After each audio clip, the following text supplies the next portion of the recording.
Jaden. My name is Eli. My name is Jason. My name is Caden. And we are the Yahuwah and the Torah YouTube channel. And we know your time is very important, so we'll make this as quick and simple and understandable as possible. And here we are. Another day of reading the Torah. Thank you, everybody, for joining us. We do appreciate, again, your precious time. That is the one thing in the world that we can never, ever recover is time.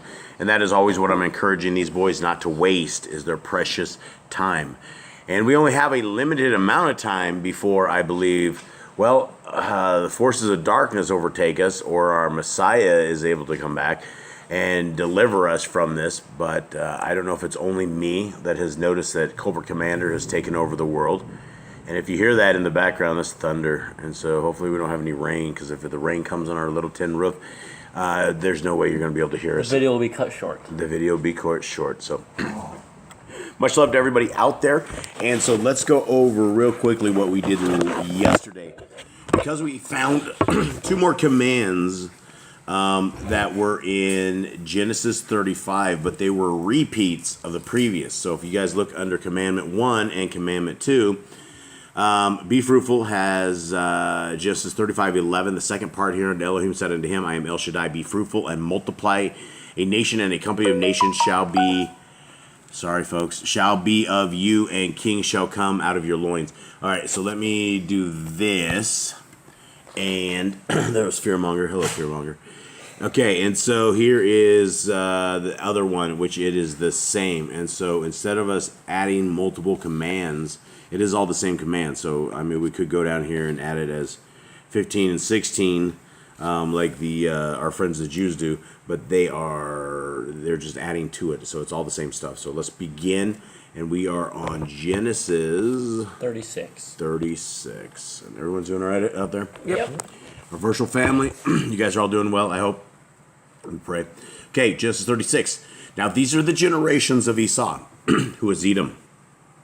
Esau took his woman of the daughters of Canaan, Adah, the daughter of Elon the Kitti, and Oholibamah, the daughter of Anah, the daughter of Zivon the Kivri. These are hard words to say. If you don't believe me, try it. And Basmath, Yishmael's daughter, sister of Nevioth, and Adah bore to Esau Eliphaz, and Basmath bore Reuel, and Oholibamah bore Ish, and Ya'alam, and Korach. These are the sons of Esau, which were born unto him in the land of Canaan. And Esau took his woman, and his sons, and his daughters, and all the persons of his house, and his cattle, and all his beasts, and all his substance, which he had got in the land of Canaan, and went into the country from the face of his brother Yaakov. For their riches were more than that they might dwell together, and the land wherein they were strangers could not bear them because of their cattle. Thus dwelt Esau in Mount Seir. Esau is Edom, and these are the generations of Esau, the father of the Edom, in Mount Seir. These are the names of Esau's son: Eliphaz, the son of Adah, the woman of Esau; Reuel, the son of Basmath, the woman of Esau. And the sons of Eliphaz were Timon, Omar, Zepho, Gatam, and Kenaz. And Timnah was concubine to Eliphaz, Esau's son, and she bore Eliphaz Amalek. These were the sons of Adah, Esau's woman. And these are the sons of Reuel, Nakath, and Zerach, Shammah, and Mizah. These were the sons of Basmath, Esau's woman. And these were the sons of Oholibamah, the daughter of Anah, the daughter of Zivon, Esau's woman. And she bore to Esau Ish, and Ya'alam, and Korach. These were the dukes of the sons of Esau, the sons of Eliphaz, the firstborn son of Esau: Duke Taman, Duke Omar, Duke Zepho, Duke Kenaz. Okay, these are all going to be the dukes, and we're going to run through the dukes. But why is the lineage, why is all of this important? It's a history thing. Like, if you don't believe it, you have like an entire family tree that you can run down. You can look back in history and say, well, this person had this person, this makes sense here. That's why everything looks like correct. Right. You should be able to technically trace your lineage back to this if you can get far enough back. Not Esau specifically, but like in the lineages, when you see the lineages. Right. And so this goes through everything so that we know who is who and where they all came from. All right, so hang with me as we run through the dukes. Duke Korok, Duke Gatam, and Duke Amalek. These are the dukes that came of Eliphaz in the land of Edom. These were the sons of Edah. And these are the sons of Reuel, Esau's son, Duke Nakath, Duke Zerach, Duke Shammah, Duke Mizah. These are the dukes that came of Reuel in the land of Edom. These are the sons of Basmath, Esau's woman. Now, why are these guys called dukes? That's what I was about to say. In my Bible, it says chiefs. Chiefs. All right, so we have chiefs and dukes. Why are they called? I feel like a duke is like a royal thing, and a chief is more like a tribal thing. Well, chief was the leader of an Indian tribe, and a chief would be the leader of this stuff. So, I think it's essentially these were the leaders of these various areas, and they became the, dukes of the area. And I don't have much more than that. I'm sure the folks like Brother Top Bennett and Brother Stephen Pigeon would know exactly what these are. But I believe that they are just basically leaders of these different areas, and they became the dukes of the area. All right, these are the sons of Esau, who is Edom, and these are their dukes. This is 20, right? Mm-hmm. Am I right? Mm-hmm. These are the sons of Seir, the Kori, who inhabited the land, Lotan, Shoval, and Zivon, and Anah. And Dishon and Etzer and Dishon, these are the dukes of the Korium, the children of Seir in the land of Edom. Now, these are all, at the end, these people all end up getting killed. These are all very bad people. 22. And the children of Lotan were Kori and Hamin, and Lotan's sister was Timnah. And the children of Shoval were Alion and Manakath, and Elivel, Shepia, and Omen. I'm sure I'm slaughtering these. And these are the children of Zivion, both Ayah and Anah. This was that Anah that found the mules in the wilderness as he fed the asses of Zivon, his father. And the children of Anah were these, Dishon and Oholivama, the daughter of Anah.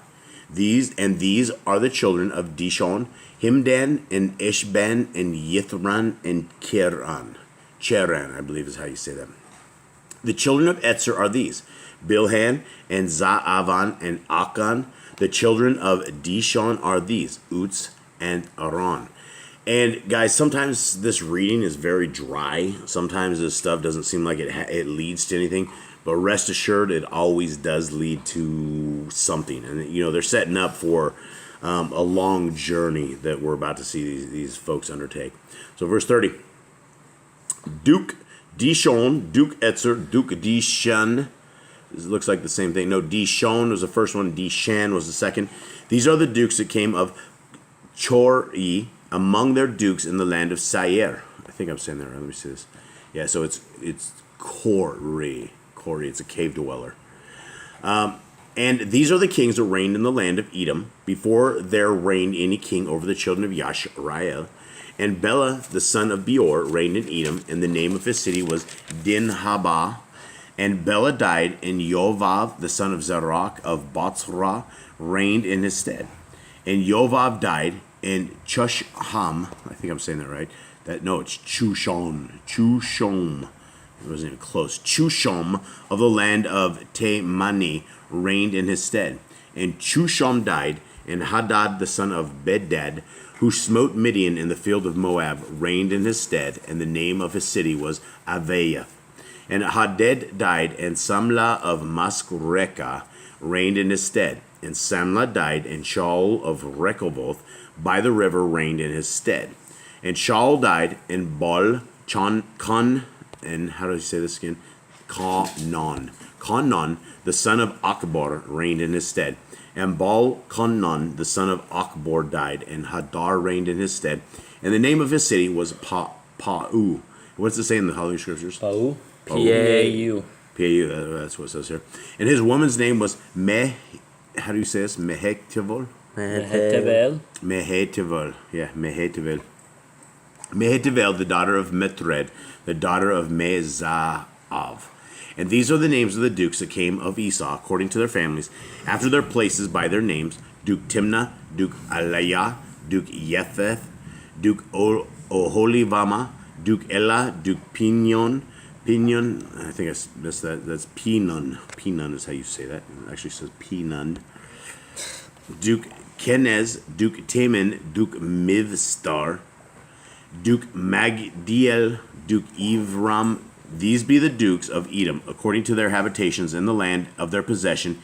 He is Esau, the father of the Edom. And that's Edu-imim. Ours just says the Edomites. Edomites, right. And so, any commands? Anyone? That was on there. That was just going through a generation. Family tree. Extremely dry reading. Okay, so we made it.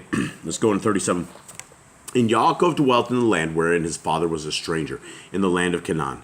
These are the generations of Yaakov. Yosef, being 17 years old, was feeding the flock with his brethren, and the lad with the sons of Bilhah, and with the sons of Zilpah, his father's woman, and Yosef brought unto his father their evil report. Now Yashrael loved Yosef more than all his children, because he was the son of his old age, and he made him a coat of many colors. And when his brethren saw that their father loved him more than all his brethren, they hated him, and could not speak peaceably unto him. And Yosef dreamed a dream, and he told it his brethren, and they hated him yet the more. Okay, verse 6. I'm going to move it right here so I don't miss this. Okay, so as a parent, I think we should lose a parent card again. If you had, this is Yosef is like the smallest, youngest, one of the youngest, second to youngest of all of these marauders. These guys aren't just like hardcore dudes. These guys are killing machines. They are literally man killers. They are beast killers. They're a different breed of people. And so we have their dad. And go ahead, tell the story of this. How did this, Jade, when Yashrael, and who is Yashrael, everyone? Jacob, Yaakov. Okay, and his name was changed. And so when he was, he obviously, he was around these people enough, and he ended up giving this kid. If I gave you guys like something, one of you outside of the other one, it would seem a little awkward, right? It would depend on what happened. Like if it was like, but I feel like this was like this kid was getting more attention, more love, more like everything, and there comes a point where you have 12 kids and you can't really choose one out of 12. I mean, that one's gonna end up beat we'll up. Have to find out. Well, and that's the thing, and so everybody knew who he loved, right? And he made it obvious. Not only that, but he made it obvious. You shouldn't, in the first place, love your kid more, and you shouldn't sit there and Well, what about loving the wife more? I mean, this came from one. Yeah, I'm sure they're already upset because their mom wasn't as loved, and so that was probably wild to grow up with. Yeah, well, I mean, the babies were Yosef and Benjamin were. The sons of the wife he loved. Right. And so the two kids he loves the most. Yeah, he loves the most. And so that would probably be obvious, which is not a good thing for the weakest, which Joseph was. Honestly, the hate still stems back to when Laban ripped Jacob off and gave him Leah as well before he did Rachel. There's some family issues. There's definitely some family issues. So I guess that's good news for all of us with family issues, is they could have some tremendous family issues. The chosen people were messed up. Yeah, they absolutely were. Yeah, no, there's some crazy stuff happens. Yeah, they need priests for sure. Verse 6, and he said unto them, "Hear, I pray you, this dream which I have dreamed." So here he is, and he's just ticking these people off. He's just making them very angry. Go ahead. So I'm thinking his brothers had to be at least 70 years old at this point, or 40. Close to 40s. 30 to 40. The older ones are 40. How old is he? 14? 17. 17. So he's almost 20. So I'm thinking they about 20 years. 20 here or 17 here? He's 17, so he's almost 20. Okay, right. Okay, so he's 17 here, and his brothers are all 40-ish? I think the older ones are 40, maybe probably 25 to 40-ish. It has to be. So there's a huge span on this, and so we have the guy that you absolutely hate, who ends up getting all the good stuff from Pops, and now he's about to say this. For behold, and this is a dream he had, we were binding sheaves in the field, and lo, my sheaf arose and also stood upright. And behold, your sheaves stood around about and made obeisance to my sheaf. So their sheaves bowed down to his sheaf. And his brethren said to him, "Shall you indeed reign over us? Or shall you indeed have dominion over us?" And they hated him yet the more for his dreams and for his words. And he dreamed yet another dream and told it his brethren, and said, "Behold, I have dreamed a dream more, and behold, the sun and the moon and the 11 stars made obeisance to me." So now we have his basically brothers, as in like stars, bowing down to him, 11 stars. And so these guys are like, yeah, right. Verse 10. And he told it to his father and to his brethren, and his father rebuked him and said unto him, "What is this dream that you have dreamed? Shall I and your mother and your brethren indeed come to bow down ourselves to you, to the earth? Even his dad's at this point is like, "Dude, man, stop, please." Well, yeah, he's trying to save face. creating a family feud. Is the youngest, second to the youngest, is going crazy. And his brethren envied him, but his father observed the same. And his brethren went to feed their flocks in Shechem. And Yashrael said unto El Yosef, Do not your brethren feed the flock in Shechem? Come, and I will send you unto them. And he said unto him, Here I am. And he said unto him, Go, I pray you, see whether it be well with your brethren, and well with our flocks, and bring me word again. So he sent him out of the valley of Kivron, and he came to Shechem. And a certain man found him, and behold, he was wandering in the field, and the man asked him, saying, What do you seek? And he said, I seek my brethren. Tell me, I pray you, where they feed their flocks. And the man said, They are departed hence, for I heard them say, Let us go to Dothan. And Joseph went after his brethren, and found them in Dothan. So this trip from Shechem to there was like several days' walk. This was not like a quick 30-second walk out to the field where you go into your backyard. This was a several-day walk. And I believe this guy was an angel, if I remember right. Do you guys remember this one, this story? Yeah, the guy was... I think it was a messenger or some of the sort, or something of the sort. I don't think it was just a random dude. I don't know that for a fact. I can't remember that. Okay, where are we at? 18. Thank you, Nicole. And when they saw him far off, even before he came near unto them, they conspired against him to slay him. And they said one to another, Behold, this dreamer comes. Come now, therefore, and let us slay him and cast him into some pit. And we will say some evil beast has devoured him. And we shall see what will become of his dreams. And Reuben heard it, and he delivered him out of their hands, and said, Let us not kill him. And Reuben said unto them, Shed no blood, but cast him into this pit that is in the wilderness, and lay no hand upon him, that he might rid him out of their hands, to deliver him to his father again.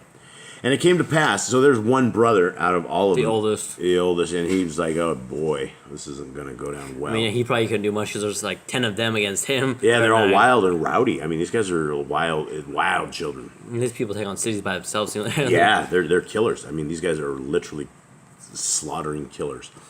And it came to pass, when Joseph was come unto his brother, that they stripped Joseph out of his coat of many colors that was on him. And I don't think it was just like a grab this thing. I think they probably beat the heck out of him. I would imagine they messed him up. I would say they don't like him. They would just take the jacket. They probably ripped the jacket off. Some brotherly unlove here. And they took him and cast him into a pit. And the pit was empty. There was no water in it. And they sat down to eat bread, and they lifted up their eyes and looked, and behold, a company of Yishmaelim came from Gilead with their camels bearing spicery and balm and myrrh, going to carry it down to Mitzrayim. And Yehudah said unto his brethren, What profit is it if we slay our brother and conceal his blood? Come, and let us sell him to the Yishmaelim, and let it not our hand be upon him, for he is our brother and our flesh, and his brethren were content. Then there passed by Midian merchantmen, and they drew and lifted up Joseph out of the pit, and sold Joseph to the Yishmaelim for 20 pieces of silver. And they brought Joseph into Mitzrayim. And Reuben returned into the pit, and behold, Joseph was not in the pit, and he rent his clothes. And he returned unto his brethren and said, The child is not, and I, whither shall I go? And they took Joseph's coat, and killed a kid of the goats, and dipped the coat in the blood.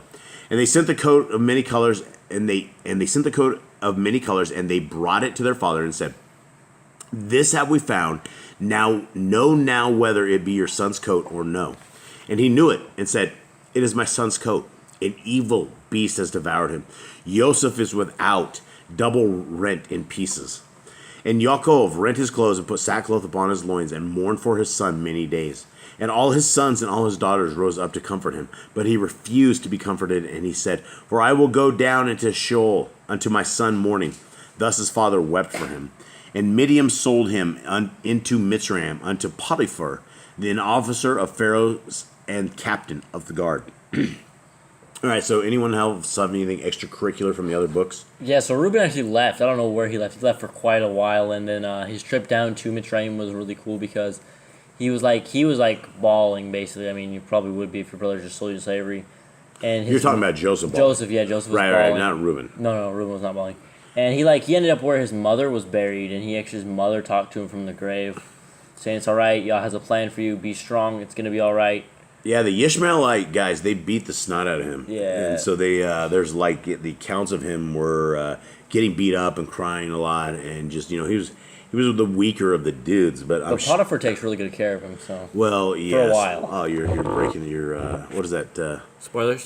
Spoiler alert. Is that the one where you can't take any of your friends to the movies with you? Yeah. Okay, 38. We'll end on 38, so we'll go from here. We are officially in this 20 minutes.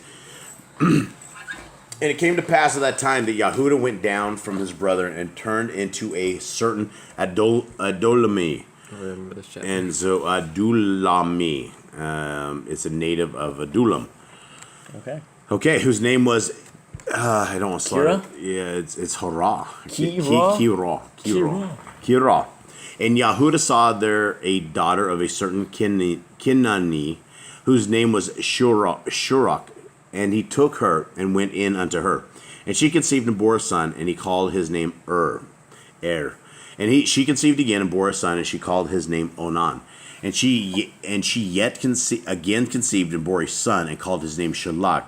And he was at Keziv when she bore him. Now this is we just went through 5 verses, and that's at least 9 months right here per kid. We're talking that was a couple of years and 5 lines right here. So Salah's a lot younger. Yeah, Salah's much younger. We'll find out that in a minute. Right. Spoilers. And Yahudah took a woman for his firstborn, whose name was Tamar. And Yahudah's firstborn, was wicked in the sight of Yahudah, and Yahudah slew him. Yahuwah. Oh, Yahuwah. What did I say? Yahudah. Yeah. Yahuwah slew him. Thanks, Eli. And Yahudah said unto Onan, Go in unto your brother's woman, and marry her, and raise up seed to your brother. Okay, is this a command? No.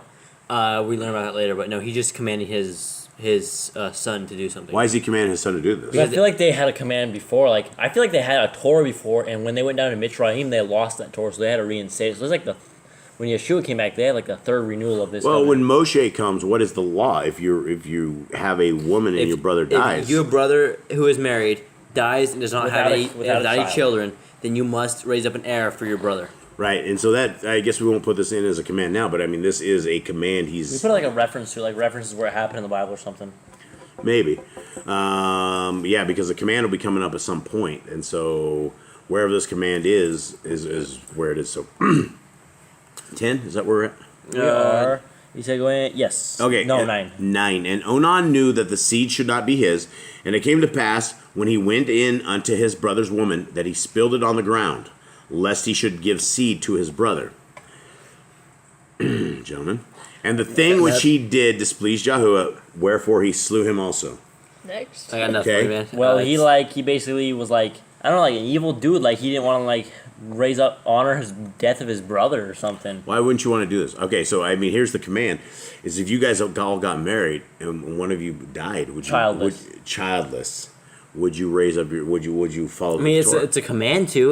If you were married as well, it'd be How weird. would you run that by your wife? I have no idea. So that's the thing. I don't You know really must like your in-laws, right? You must. Okay, like if not, Like, if anything else, like in today's day, if they were not able to marry, if something happened, I would just ask, like, please take care of my wife if I was dying or something. Like, I don't know how you would like do it in today's society.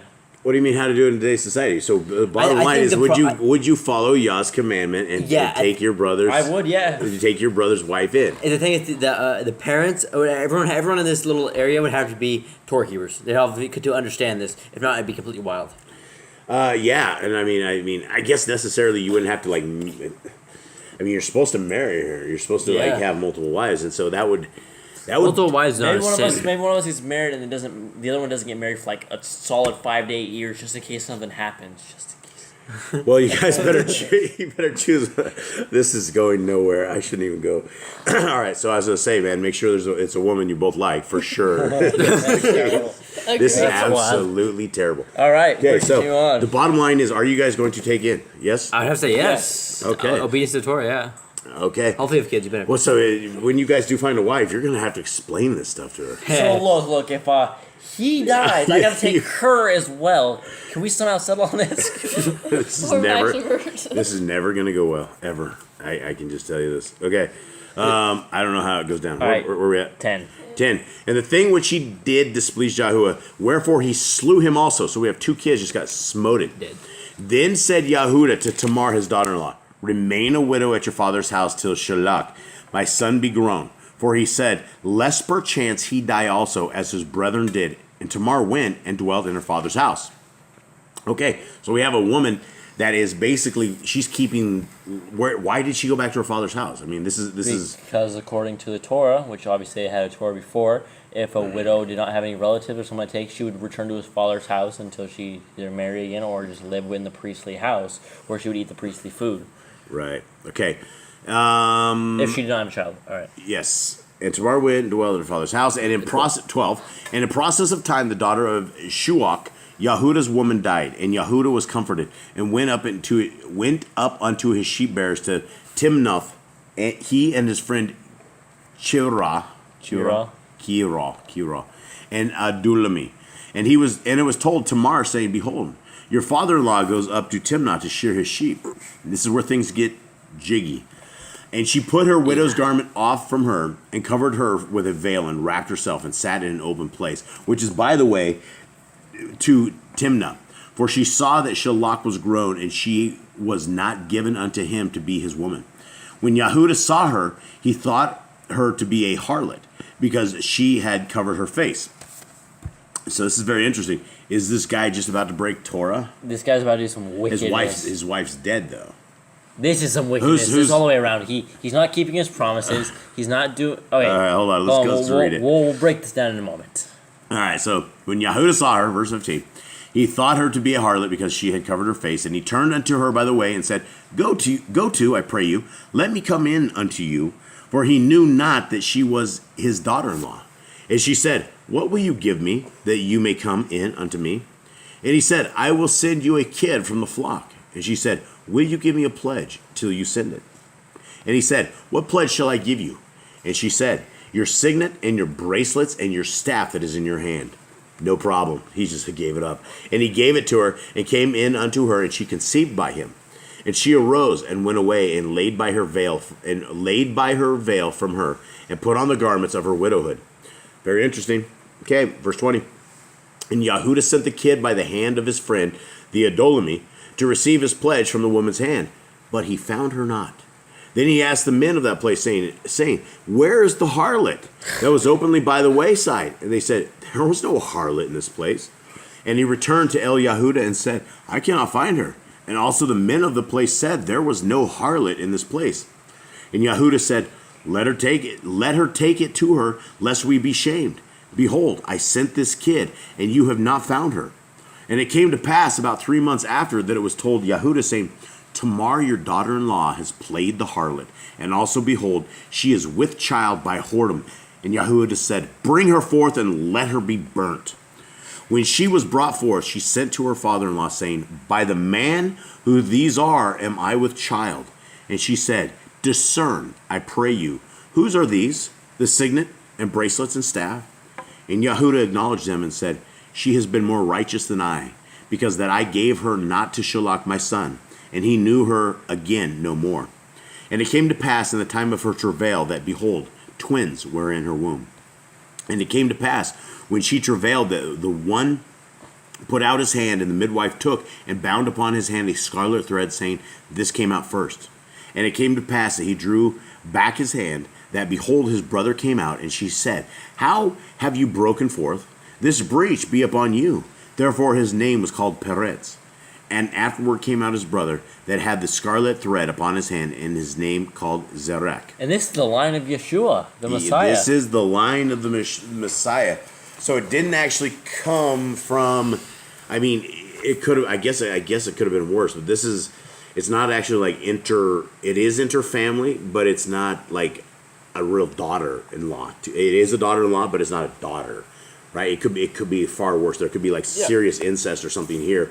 Because yes, our Messiah came from this line right here, and so there's also some more stuff in the future. You know, our Messiah came from Ruth, and Ruth was she was a Moabite. She wasn't even a Yahoo part of the Israelite or anything like that. You know, she was from a different people that worshipped a different way, and she decided that she was going to go the way of Yah.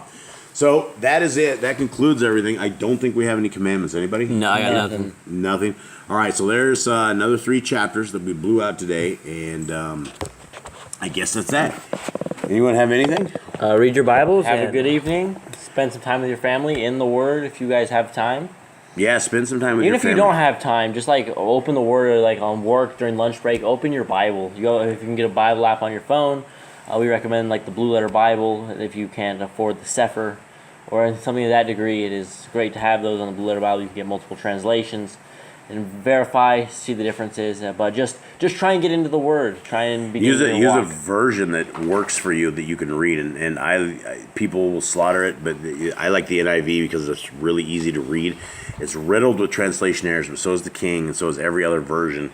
They just can't get everything 100% right, so we need multiple versions of different translations to understand exactly what it is saying so we don't get off track. All right, so that is it. That is the law, statutes, and commands. We are to the end of this today, and we hope you guys are good. Shalom. Shalom. All right, bye, everyone.